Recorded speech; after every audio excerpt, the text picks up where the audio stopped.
ఆయనకి చాలా ఇష్టమైంది ఏమిటి? డాడీకి చాలా ఇష్టమైందంటే డ్యూటీ డాక్టర్. కాదండి, కరుణ.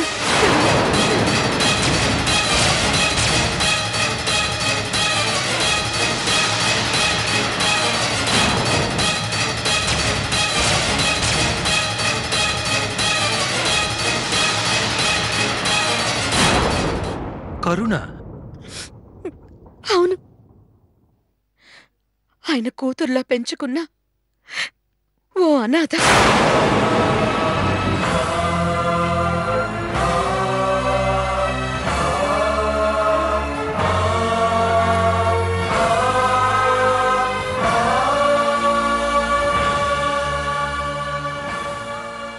ఓ సరే, ఆ అమ్మాయి ఫొటోస్ గానీ వీడియోస్ గానీ ఏమైనా ఉన్నాయా? ఏంటి లేనిపోని విషయాలు కెలుకుతున్నాడు? ఉన్నాయి డాక్టర్. అయితే ఓ పని చేయండి, అవన్నీ ఈయనకి చూపిస్తూ ఆ కరుణ గురించి మాట్లాడండి. తప్పకుండా ఈయనలో మార్పు వస్తుంది.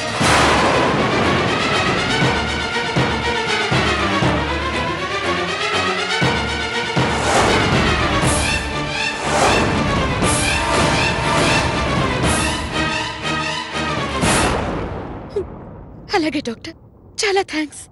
పర్లేదమ్మా. ఏం కృష్ణ గారు, మీకు కరుణంటే చాలా ఇష్టమంట కదా? మీకు కరుణంటే చాలా ఇష్టమంట కదా? మీకు కరుణంటే చాలా ఇష్టమంట కదా? మీకు కరుణంటే చాలా ఇష్టమంట కదా? మీకు కరుణంటే చాలా ఇష్టమంట కదా?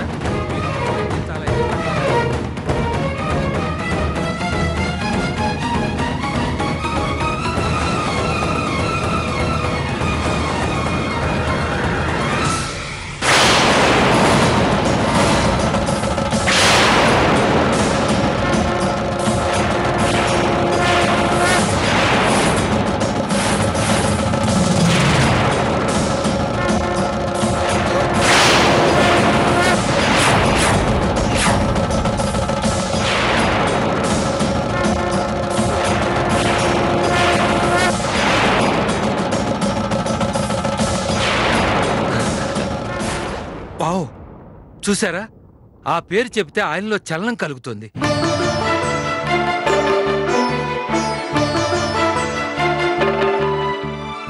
మీరు చెప్పిన దాన్ని బట్టి చూస్తే ఆయన నర నరాల్లో ఆ కరుణే ఉన్నట్టుంది.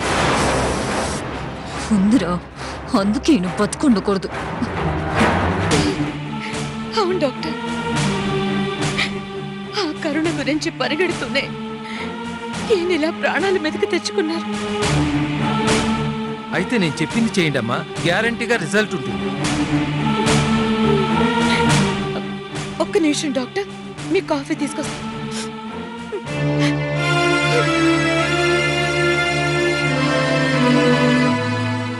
కరుణనగానే స్పందించారంటే మీ కరుణ అంటే ప్రాణం అన్నమాట. మీ కరుణ అంటే ప్రాణం అన్నమాట. మీ కరుణ అంటే ప్రాణం అన్నమాట. మీ కరుణ అంటే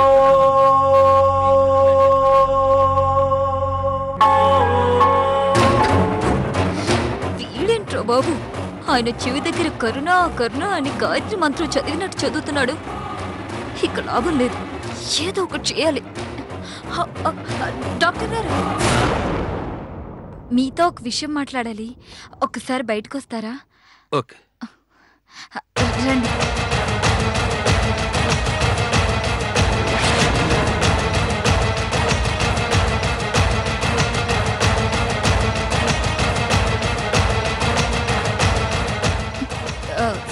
డాక్టర్ గారు. ఏంటమ్మా చెప్పు. అది డాక్టర్, అది ఏంటమ్మా చెప్పు. ఏమిటమ్మా, ఎందుకంత కంగారు పడుతున్నావు? మీ నాన్నగారికి ఏం కాదని చెప్పాను కదమ్మా. డాక్టర్, మా డాడీ అంటే నాకు ప్రాణం. ఆయన నా దృష్టిలో ఒక హీరో. అలాంటి ఆయన చలనం లేకుండా ఉండడం నేను చూడలేకపోతున్నాను. మా డాడీని అలా చూసి మా మమ్మీ తట్టుకోలేకపోతుంది. రోజు రోజుకి కుంగిపోతుంది. మా డాడీ ఎలాగో ఇలా అయిపోయారు, కనీసం మా మమ్మీనైనా దక్కించుకోవాలనుకుంటున్నాను డాక్టర్. నువ్వేం చెప్తున్నావో నాకు అర్థం కావటం లేదమ్మా. మా మమ్మీ నాకు దూరం కాకుండా ఉండాలంటే మీరు నాకు సాయం చేయాలి డాక్టర్. మీ అమ్మగారు నీకు దూరం కావటం ఏంటి? చెప్పాను కదా డాక్టర్, మా డాడీని అలా చూసి తట్టుకునే శక్తి మా మమ్మీకి లేదు. రోజు డాడీ నా స్థితిలో చూసి ఆమె ఏడుస్తుంది. మా మమ్మీకి ఎప్పుడు ఏమవుతుందో అని టెన్షన్తో చచ్చిపోతున్నాను.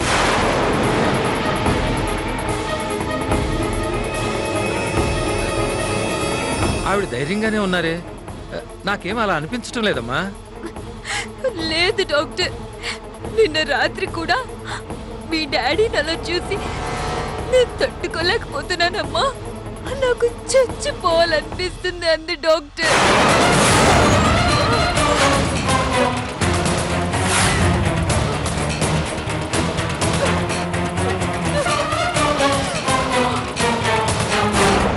ఓ మై గాడ్. అందుకే డాక్టర్, నాదొక చిన్న రిక్వెస్ట్. చెప్పమ్మా. మీరు తప్పుగా అనుకోవద్దు. మీరు తప్ప నాకు ఇంకెవరు సాయం చేయలేరు. పర్వాలేదు చెప్పమ్మా. మా డాడీ ఎలాగో ఉన్నా లేనట్టే. అందుకే కనీసం నాకు మా మమ్మీ అయినా దక్కేలా చేయండి. అందుకని మీరు ఏమాత్రం తప్పుగా అనుకోకుండా మా డాడీని మెర్సికిల్ చేసి చంపేయండి డాక్టర్, చంపేయండి డాక్టర్, చంపేయండి డాక్టర్.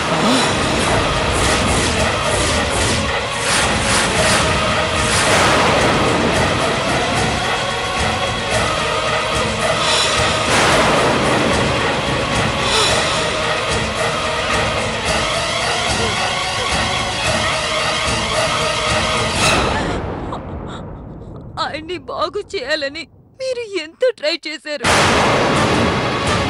కానీ ప్రయోజనం కనిపించలేదు.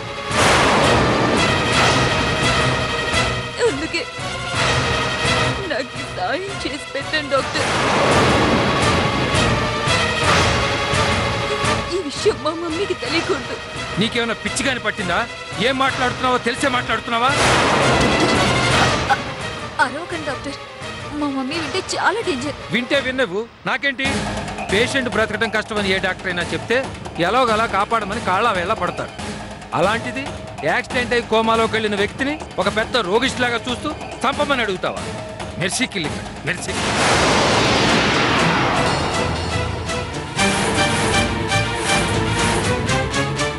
చూడు, కృష్ణ గారిలో నువ్వు ఊహించినంత ప్రాబ్లం ఏమీ లేదు. ఆయన ఏ నిమిషంలోనైనా మామూలు మనిషి అవ్వచ్చు. నీ మాటల్ని బట్టి చూస్తుంటే నాకేదో అనుమానంగా ఉంది. ఏదో అనుమానంగా ఉంది.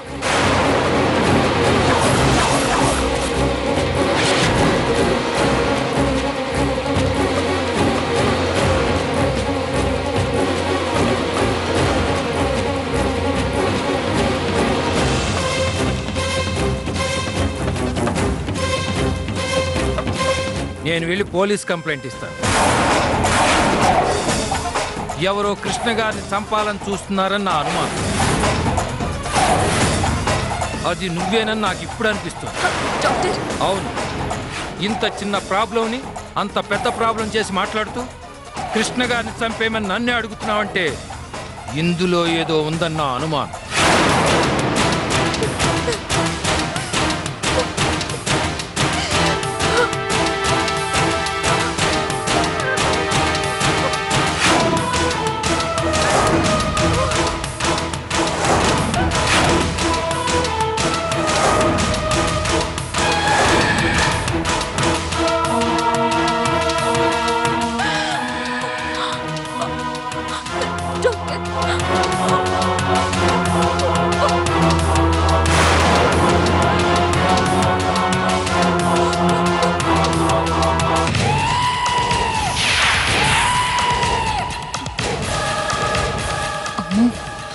వీడు కటికుడే.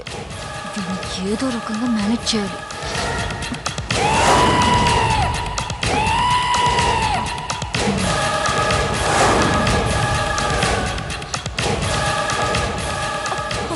మీరు చెప్పింది అక్షరాల నిజం డాక్టర్. మా డాడీ పోలీస్ ఆఫీసర్ అవడం వల్ల ఎంతో మంది నేరస్తుల్ని జైలుకు పంపించారు. వాళ్ళలో చాలా మంది మా డాడీకి శత్రువులయ్యారు. ఇప్పుడు మా డాడీ ఉన్న పరిస్థితిని అదునుగా తీసుకొని ఆయన్ని చంపాలని చూస్తున్నారు డాక్టర్. చంపాలని చూస్తున్నారు.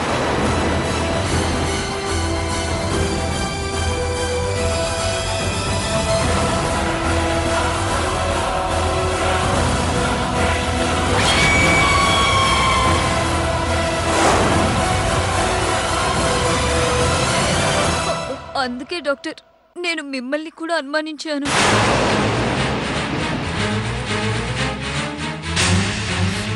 నన్ను క్షమించండి డాక్టర్. మీకు నిజంగా దేవుడు.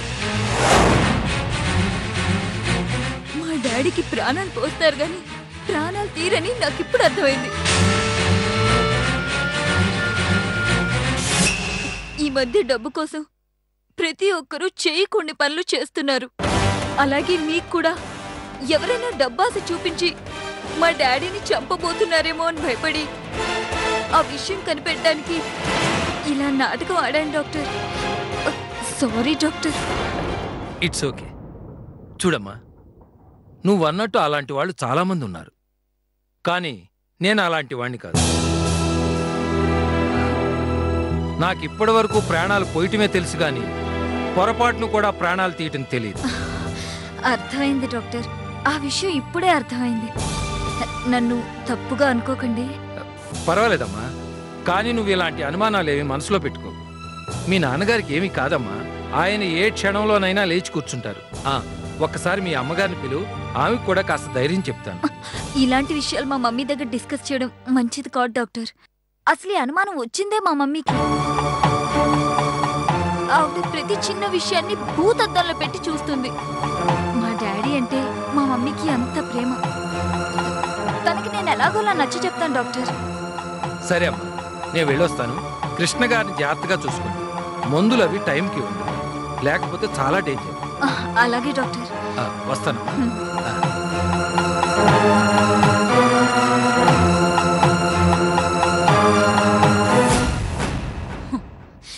ఏంట్రా నువ్వు సాయం చేసేది బోడి? ఆయన్ని చంపేరా అని అడిగితే నా మీదే నీకు అనుమానం వచ్చిందా?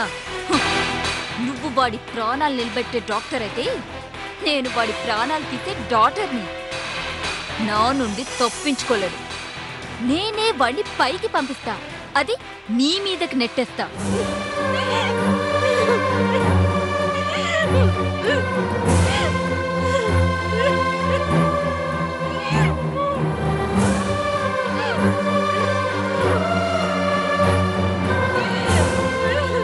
నా మొగుడిని నువ్వు తీసుకొచ్చి అప్పచెప్పే వరకు నీ మొగుడు నీకు దొరకడు.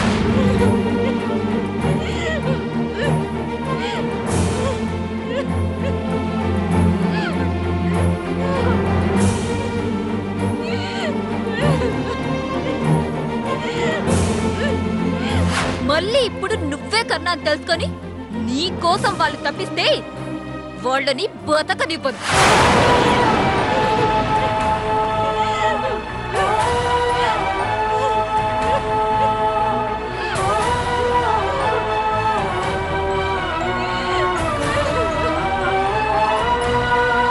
అమ్మా తులసి, ఎంతసేపు అయిందమ్మా నువ్వు వచ్చి? ఇక్కడ కూర్చున్నావేంటి?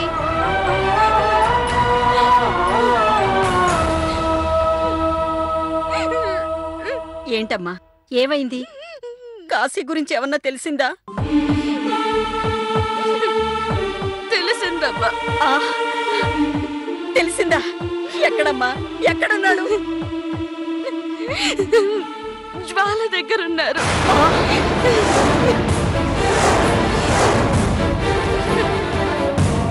ఏంటమ్మా, ఏంటి నువ్వు చెప్పేది? మన కాసే దాని దగ్గర ఉండడం ఏంటి? ఆ జ్వాల కిడ్నాప్ చేసి తీసుకెళ్ళిందమ్మా.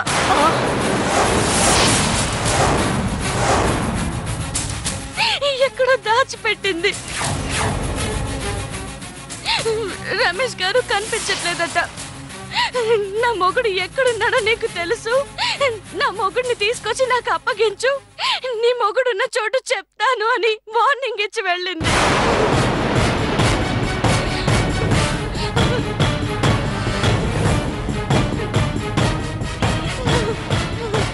ఏంటమ్మా ఇంకా ఆలోచిస్తూ కూర్చున్నావు? పద పోలీస్ స్టేషన్ పెడదాం. లేదమ్మా, దానివల్ల ప్రయోజనం లేదు. తనే ఇలా చేసిందని చెప్తున్నారు. మీ దగ్గర ఆధారాలున్నాయని అడుగుతారు. పైగా వాళ్ళు జ్వాల మాటే వింటారు. మనం అక్కడికి వెళ్ళిన ప్రయోజనం లేదవ్వా. మరి ఇప్పుడు ఎలాగమ్మా? మన కాశీని మనం ఎలా తీసుకురావాలి? అదే నాకు అర్థం కావట్లేదవ్వా. ఆ రమేష్ గారు ఎక్కడున్నారు నిజంగా నాకు తెలియదని చెప్తున్నా. ఆ జ్వాల అర్థం చేసుకోవట్లేదు. ఏంటమ్మా అది అర్థం చేసుకునేది? ఇప్పుడే వెళ్ళి దానికి నా తడాక ఏమిటో చూపిస్తాను. నేను వెళ్ళి కాశీని తీసుకొస్తాను. అబ్బా వద్దవ్వా, ఆగు. మనం ఇంటికి వెళ్ళి గొడవ చేస్తే అమ్మ బాధపడుతుంది. అసలే మన పరిస్థితి బాగోలేదు. ఈ టైంలో మనం ఇంటికి వెళ్ళి గొడవ చేస్తే అమ్మ తట్టుకోలేదు. ఏంటమ్మా తులసి, ఎంతసేపు నువ్వు మీ అమ్మ నాన్న గురించి ఆలోచిస్తావా? కాశీ గురించి ఆలోచించవా? ఆయన గురించి ఆలోచించే చెప్తున్నానవ్వా. మనం గొడవ చేయడం వల్ల ఆ జ్వాల తొందరపడి ఆయన ఏమన్నా చేస్తుందేమోనని భయంగా ఉంది. నేను వెళ్ళి అమ్మతో మాట్లాడొస్తాను. నువ్వు అక్కడికి రావద్దవ్వా. సరే అమ్మా, నువ్వేం చేస్తావో ఏంటో నాకు తెలీదు. నా బిడ్డ కాశీ మాత్రం నా కళ్ళ ముందు ఉండాలి. లేదంటే ఆ జ్వాలని వదిలిపెట్టను.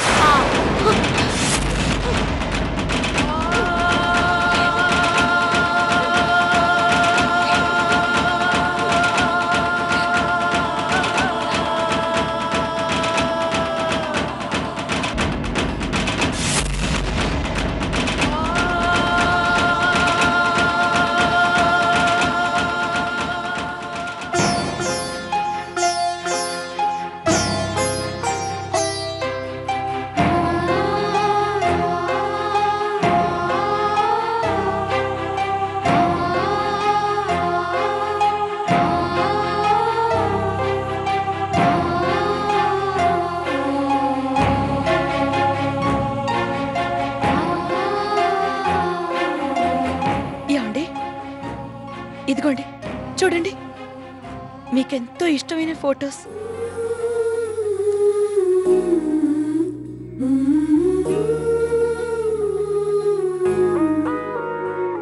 ఇదిగోండి, ఇది మీరు కరుణని ఇంటికి తీసుకొచ్చినప్పటి ఫోటో.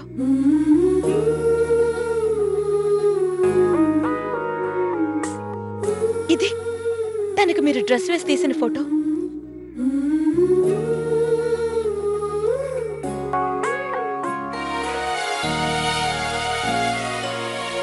ఇదిగోండి, ఇది మీరు తనకు అన్నం తినిపిస్తున్నప్పటిదే